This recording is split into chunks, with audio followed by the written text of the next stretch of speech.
ความรู้สึกที่ดีของเฮายังมีให้กันแม้นคืนวันเวลาจะล่วงเลยไปเอาอยู่กันคนละแดนเมืองแดนที่แสนไกลแต่ใจเฮายังคิดถึงกัน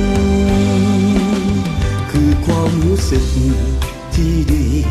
ของเฮาบ่ห่างหายเพราะสายใยหัวใจเฮานี้ผูกพันเฮาอยู่คนละฝากฟ้าสุดตาเลี้ยวบ่เห็นกันแต่สัมพันธ์เฮามันไว้สู่ชีวิตอยู่ทางนี้กลางวันแต่ทางนั้นกลางคืนคอยนอนสุดซื่นและฝันดีขอเป็นดังดวงดาวแวววาวทุกราตรีกลมคนดีให้สุขียามนิทราเมื่อทางนั้นกลางวันแต่ทางนี้กลางคืนใจค่อยตรมคมคืนเป็นห่วงหา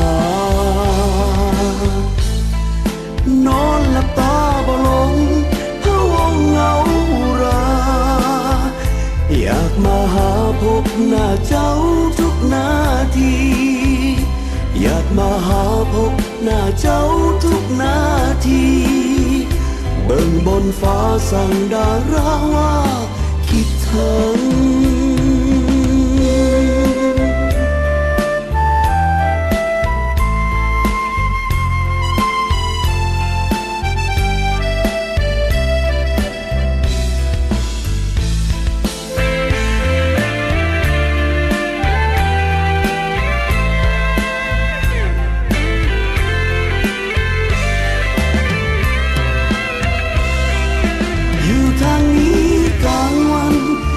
ทางนั้นกลางคื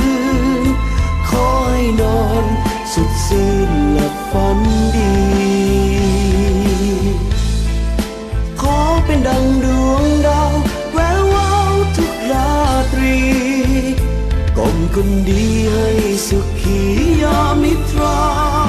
เมื่อทางนั้นกลางวันแต่ทางนี้กลางคืนใจค่อยตรมคมคืนห่วงหานอนหลับตาบ่ลงเพราะวงเหงาราอยากมาหาพบหน้าเจ้าทุกนาทีอยากมาหาพบหน้าเจ้าทุกนาทีเบิ่งบนฟ้าสั่งดาราว่าคิดถึง